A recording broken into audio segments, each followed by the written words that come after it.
प्रिय दर्शकों, सर्वप्रथम आप लोगों को रक्षाबंधन की हार्दिक शुभकामनाएं देता हूं और ईश्वर से यही प्रार्थना करूंगा कि अगले वर्ष भी आप लोग इसी तरह से रक्षाबंधन का त्यौहार और हर्षोल्लास के साथ में बनाएं।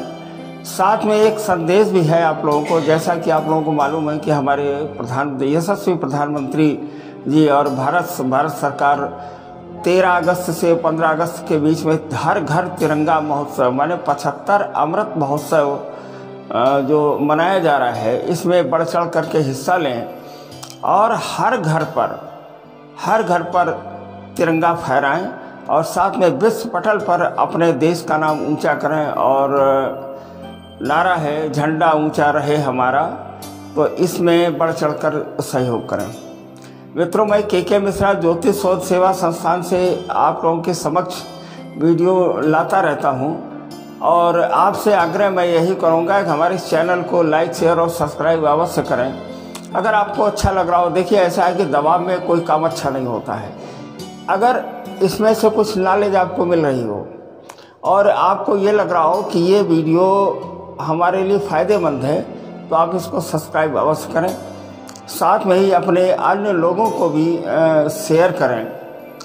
आज ये वीडियो बनाने का केवल उद्देश्य हमारा ये था कि शनि ने अभी राशि को चेंज किया है 12 जुलाई से, और 17 जनवरी के मध्य में शनि वक्री होकर के कुंभ राशि से मकर राशि में पुनः विराजमान रहेंगे, गोचर करेंगे, भ्रमण करेंगे। तो शनि का नाम आते ही मन में एक सिहरन सी पैदा हो जाती है। लोगों के अंदर एक डर की स्थिति पैदा हो जाती है कि शनि की दशा चल रही है, या शनि की 7.5 चल रही है, या शनि की ढैया चल रही है, तो कुछ ऐसी घटना घटित होगी जो हमारे हित में नहीं होगी।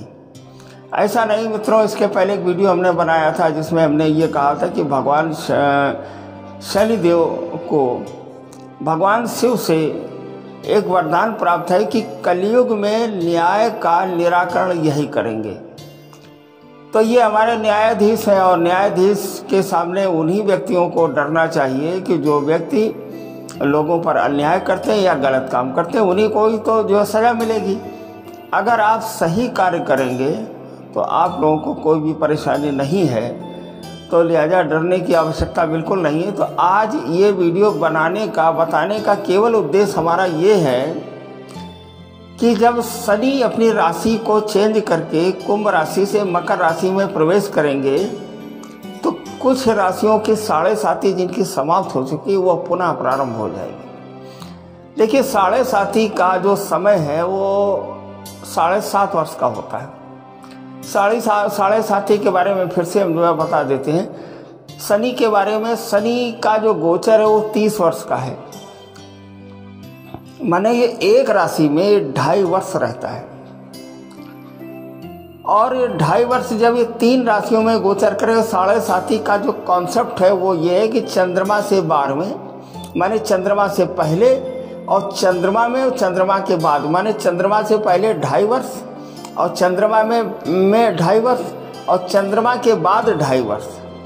तो 2.5 दूनी 5 और 5 7.5 माने 7.5 वर्ष चंद्रमा का गोचर, इसका शनि का गोचर चंद्रमा के राइट, चंद्रमा के लेफ्ट और चंद्रमा में करता है, तो वही 7.5 बनती है।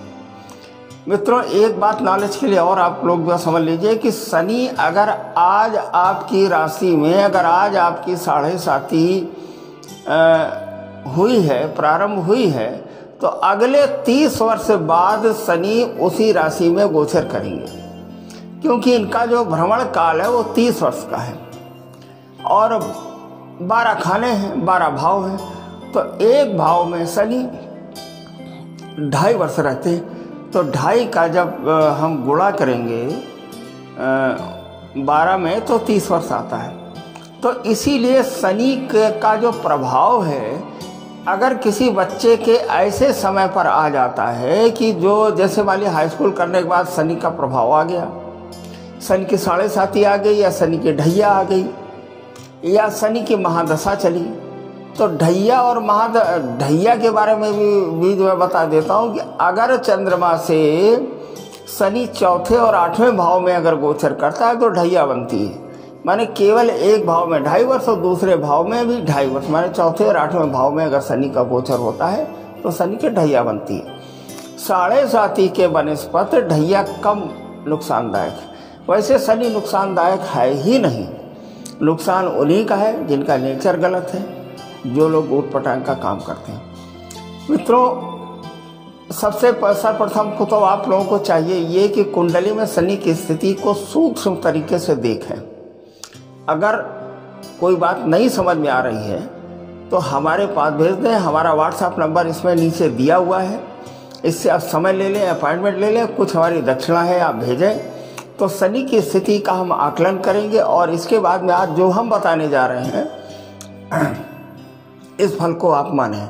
अगर शनि की स्थिति आपकी कुंडली में चंद्रमा से या लग्न से अच्छी है तो इस 7.5 का प्रभाव नहीं पड़ेगा। तो आज हमारा इस वीडियो बनाने का केवल उद्देश्य ये है कि 12 जुलाई से और 17 जनवरी के मध्य में शनि वक्री होकर के मकर राशि में गोचर करेंगे, तो किन राशियों के कौन सी राशियां शनि की चपेट में आएंगी, किनको फायदा होगा, किनको नुकसान होगा, कितना फायदा होगा, कितना नुकसान होगा, इसके बारे में हम बात करेंगे।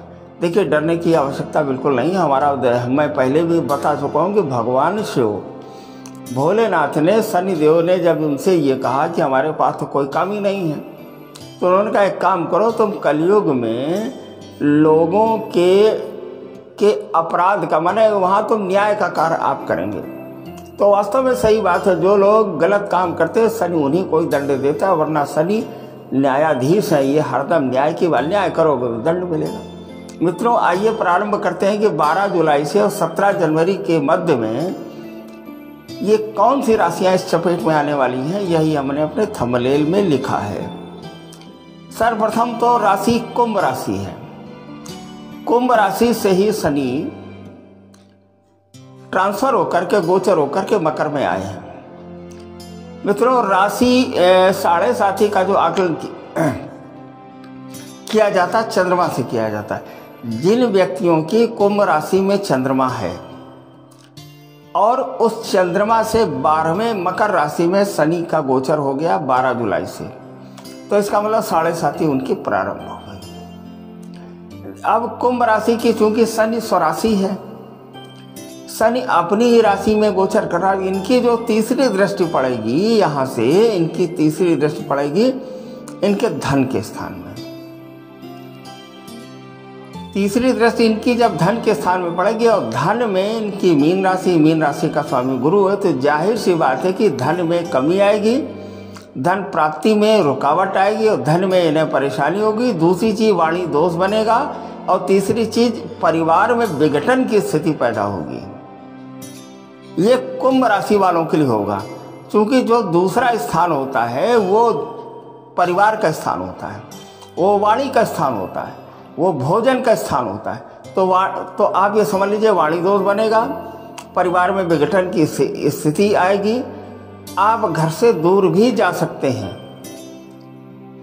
हम उस परिवार की बात कर रहे हैं जिस परिवार में आपका जन्म हुआ। मैं आपके परिवार की बात नहीं कर रहा हूँ कि आप हो गए, आपकी पत्नी और आपके पुत्र हो गए, कि हम उस परिवार की बात कर रहे हैं जो पिता का आपका परिवार है।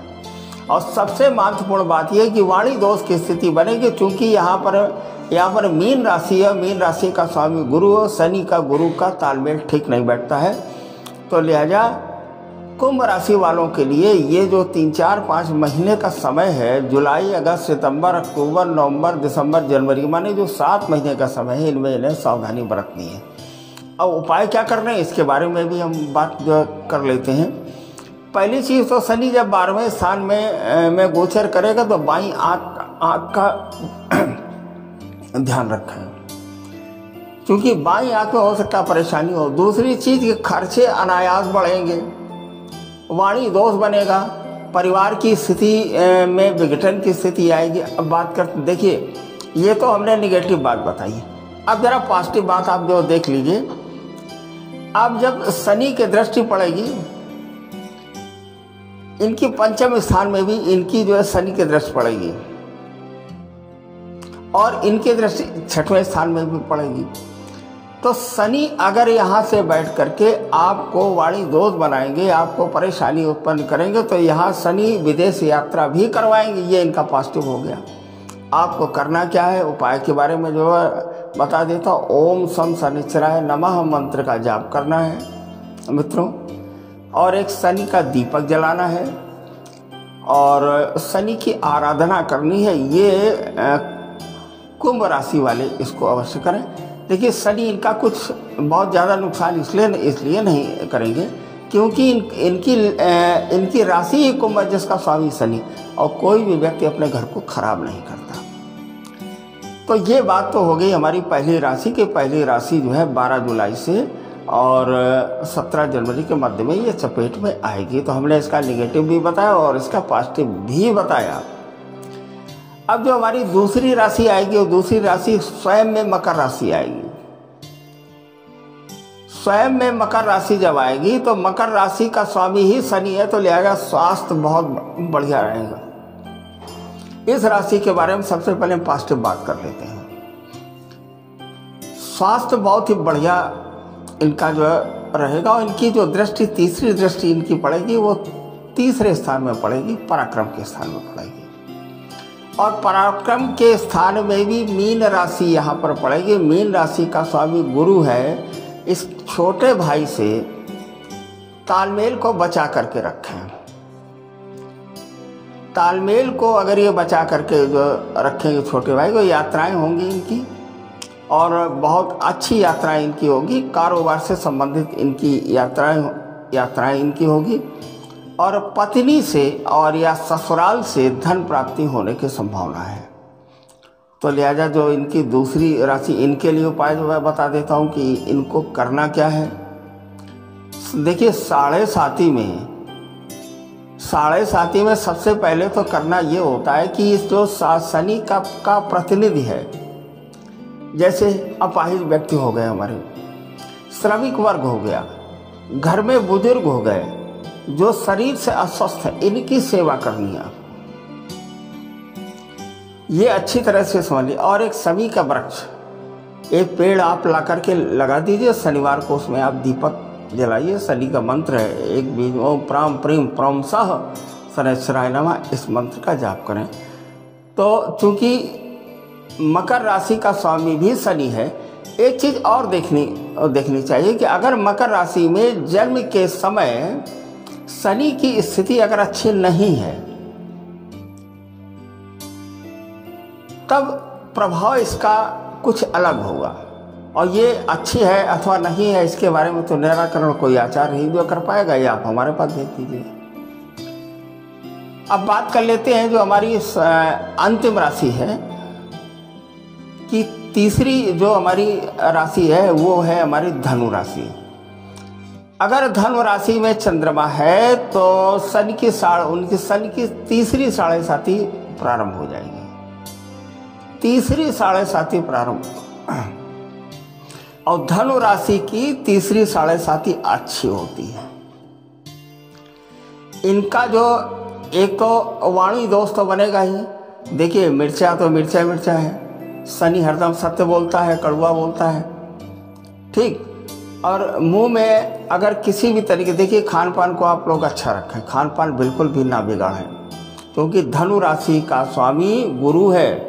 अगर आपने नॉन वेज या ऊट पटांग की चीज़ें या मतलब पीने वाला जो आइटम होता है, जिसका मैं नाम नहीं लेना चाहता हूँ, अगर आप लोगों ने उसका प्रारंभ कर दिया तो ये साढ़े साथी आपके लिए बहुत ज़्यादा नुकसानदायक होगी। इनकी जो दृष्टि पड़ेगी वो चौथे स्थान में पड़ेगी। चौथे स्थान का स्वामी गुरु है, और चौथा स्थान माता का स्थान है।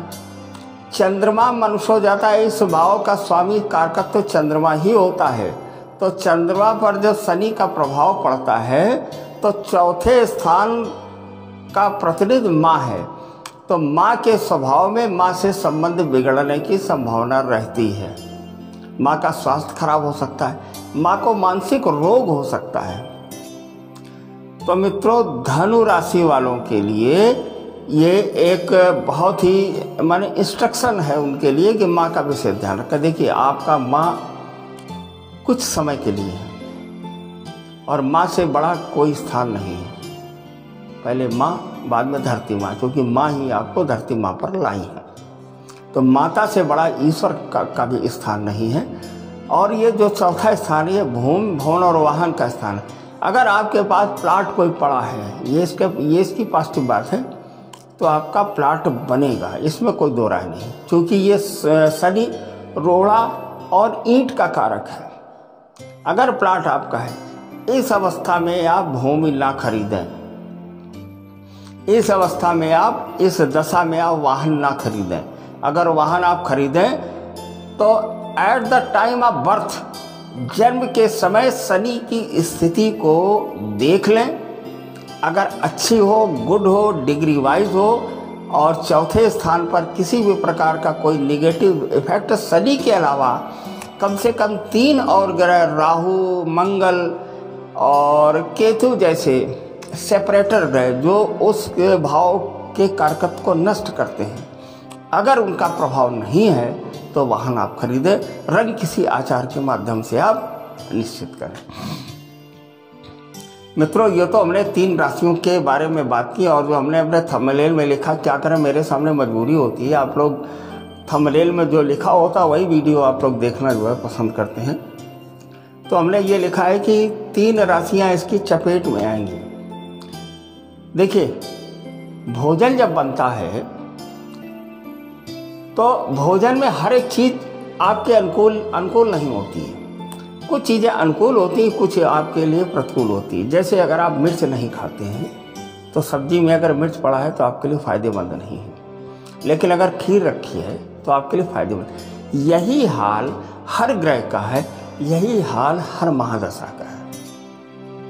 तो मित्रों, हमारे इस वीडियो को आप लोग देखते रहें, और विनम्र निवेदन है कि इसे लाइक, शेयर और सब्सक्राइब अवश्य करें, ताकि आपके साथ साथ आपके मित्रों को भी इसका लाभ हो। बस इसके साथ में है आगे आने वाले 15 अगस्त की अग्रिम शुभकामनाएं, और देश के प्रति कंधे से कंधा मिलाकर के चलें। और एक बात का याद रखें, मेरा देश महान, झंडा ऊंचा रहे हमारा। 13 अगस्त से 15 अगस्त तक ध्वजारोहण कार्यक्रम भारतवर्ष के अमृत महोत्सव में बढ़ चढ़ कर हिस्सा लें। इसके साथ में हम वीडियो को समाप्त करते हैं। जय श्री राम। आप लोग लाइक, शेयर और सब्सक्राइब अवश्य करें, क्योंकि मुझको शिकायत का मौका न दें, आप लोगों से हमारा अनुरोध है। जय श्री राम।